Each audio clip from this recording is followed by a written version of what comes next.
What's up, everyone? Jonathan here from a French Canadian studio. Hopefully everybody's going well. I'm going fantastic.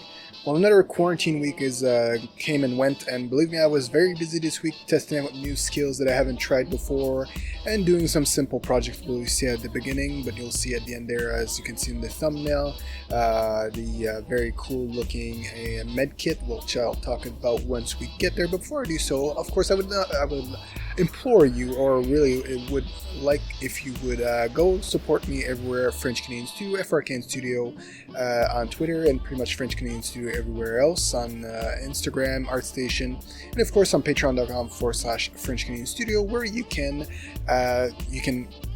check out the game. You can support the game I'm presently working on, and support all the future games I'm working on. It gives you special access, early access to these videos, and so on and so forth. And of course, you can check out Dementophobia Prologue, which is the prologue to the game I'm working on itch.io, and of course Game Jolt, where you can find the French Canadian Studio name.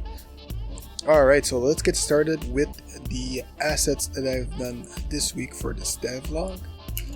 So basically the first little project I did at the beginning of the week, just to start the week off smoothly, is basically just a picture frame. And you'll see here I've used a little new feature from Blender 2.82, which allows me to use sort of a designated form there, sort of a easier form. I wish I had that when I started modeling the house, because I did do some sort of a by hand, a sort of a thing like this, and it worked out well, but it looked kind of nice. But you'll see here, it's just a very simple picture frame. I did like this square I just adjusted. This is where I'm gonna put different pictures in Photoshop or something like that. And you see here I'm putting it in green, so it's easier to key out. So when I put in the new picture, it's easier to do so. So now I'm trying to look at sort of a paper texture for the background, which is pretty simple. I don't think you'll see it in this video. I think I stopped before, but I think you'll see the little picture, the final concept art render I did of it. Basically showing the donut render. I did one of the first tutorials I've done for this project. See there, it looks pretty nice once the picture is in there. Next one is for another little easy thing I did. It was just a clock, basically. I did screw around a lot more than I wanted to with it, but it did work out pretty good. For some reason, I always have difficulty doing a rotation for some. I figured out later how to do it. It was way simpler than I thought it was going to be. But sometimes I spent, like, you see I got it there, but it didn't divide it properly, so I did go ahead and readjust it manually after that because it was bothering me. But yeah, so it does look, you see I did manually, because the lines are separated by 24 increments. But anyway, it did a very simple clock, nothing too complicated. I think the hardest part was doing actually the needles, getting something that looks pretty good, not too dumb. And yeah, that's what it pretty much looks like, and you'll see a final little render. I do the glass dome. I think I'll add one to the picture frame at the end, so it looks a little nicer, more glare, because that's what I wanted, sort of a glarish look to it. And you'll see with the final render of this there. And that's one thing I've been working on a lot there, is basically getting my UVs done correctly, so it pastes properly. And there's the final with reflection. And then my coveted project I've been working on. So basically pretty easy. Try to keep it as low poly as possible, mirrored it out. I think I mirror it through two ways. But yeah, basically the med kit, I wanted to go sort of at first I wanted to go with a soft shell more looking thing, and then it wasn't working out properly, so I did, as you'll see in the final render, as you saw in the screenshot there, I went more, it finished off being more of a outside soft shell, and an inside sort of, it makes it look like the inside has a sort of a hard shell to keep all the important stuff not broken. Yeah, I think so that's, I went sort of a multiple thing, and this is where I'm trying to something I have never done before is basically I'm doing a high poly model, and basically I'm adding so many trice or vertices, or whatever you which segment you want to use. I put it way high poly, so I'm able to model it the way I want it. Before I do that, actually, because I at some point, you saw when I took a little break, I was wondering, like, what the hell, what am I doing? Am I doing this first? But I decided to add a zipper segment to it, so that's what I'm going to do here, not too long. That's what I'm doing. I'm doing sort of the concave shape of it before I start that. And then you'll see I sort of struggle with trying to do the zipper for a while, but then I got it working after a while. It looked pretty nice. It looks pretty nice right now at the end render there. So that's what I pretty much did there. I just do two segments, and then array, pretty much did an array inside of the little segment, and then trying to do a rotation around that. For some reason I think I had more problems doing that. to try to get it to wrap around basically the part I was trying to get it to shape it around, and eventually I got it. It took me a minute longer than I wanted to, but when I got it, I was pretty happy about it. This is where I think, yeah, this is like the second part when I went back to it, and it doesn't take too long till I got it after that. You see, it's sort of, it does some wonky things, but after a while I sort of did a combination of two different modifiers to get it to work. Yeah, pretty soon there. This is where I started like slowly figuring out what I wanted to do. And at some point here, yeah, it's just adjusting the teeth. Make it look a lot nicer. And at some point I did get it. I should have, yeah. So it's a long process. Once you don't know everything, and sometimes it just takes a lot. Some features you don't work a lot with, it takes a bit longer. And then it was just, I think after I just figured out that I have to screw around a couple of the dimensions. Eventually it did work. I did try something here that really did not work properly. I thought it would, but hey, you try with the past experience with a program, see if it works in one way or in the other. But especially that I wanted to rotate it around a weird shape. It's not a circle. Around a circle it would have been easy because I did it with the clock, as you can see. It was basically the same process.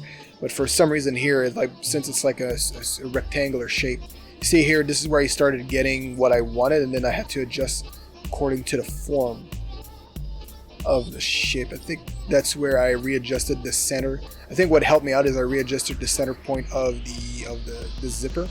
And then after that, it started working out a lot better. So basically what I said with the array, I said array from the segment around here.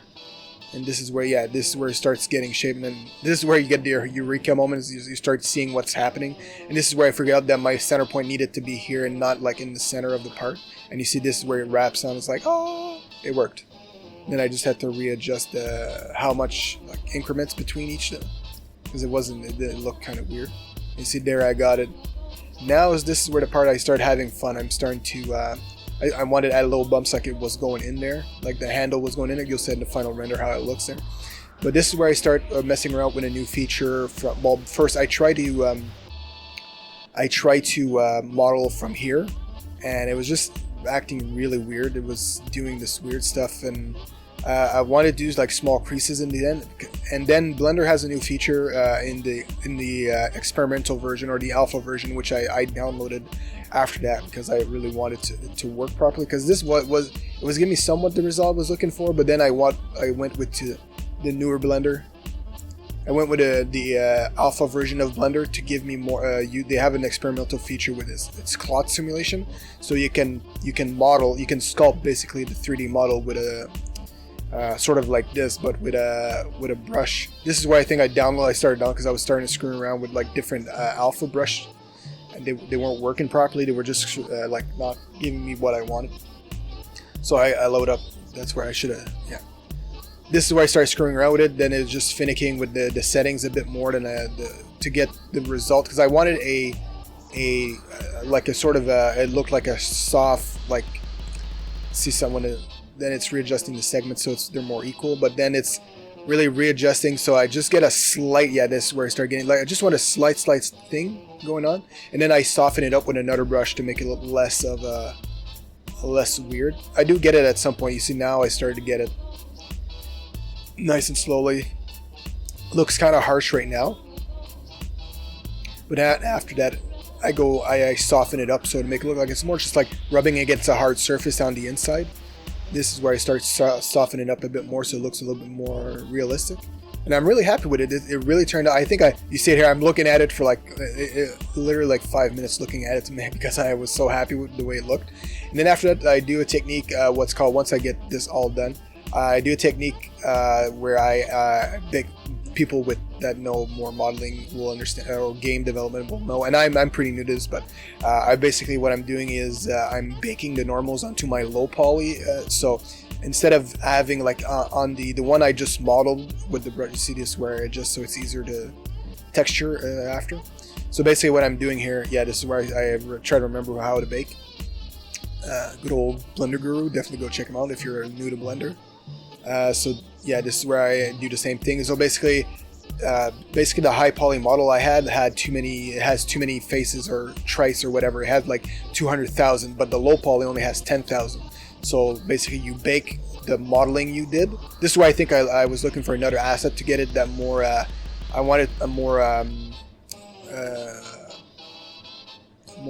so I'm basically here, I'm adding it and I'm blending two different, I wanted sort of a meshy kind of look to it, sort of a plasticky polymer looking kind of thing. Anyway, it actually turned out good. So basically what I did is, before baking my high poly, I basically just added a normal map as you see here at the bottom. And then I'm sort of doing a double to it, so basically it gives me both at the same time. I think I went with a lower mesh, so the basically the bumpiness, you can see it better. And this is where I started screwing around the handle. I don't show it all here, but I do get, you'll see at the final render here, where I add grommets at the end, and then I add the zipper clips, and then I add, I just screw around with a bit more just to make it look a bit more nicer. And yeah, hopefully you guys enjoyed this. I'm really proud of the first aid kit. I keep looking at the picture because I really enjoyed the way it looks, the color, the feel of it. And yeah, because you'll see it has a hard color. Anyway, thank you so much for watching. I hope you enjoy. I really enjoyed making this. I'll be making a lot more assets in the next coming week because it's basically this is what it looks like. So basically, I hope you enjoy. I really love it. It looks really nice. Added the grommets, the clips, and I added also, as you can see here, I added some sewing lines, so it looks like this zipper is sewed onto the fabric. So thank you so much for watching. Go follow me, of course, like I said at the beginning, everywhere French Canadian Studio, African Studio on Twitter, and go, of course, support on Patreon if you'd like to support development of all the games I'll be working on. So thank you so much, guys, for watching, and I will see you next one. Keep on keeping on.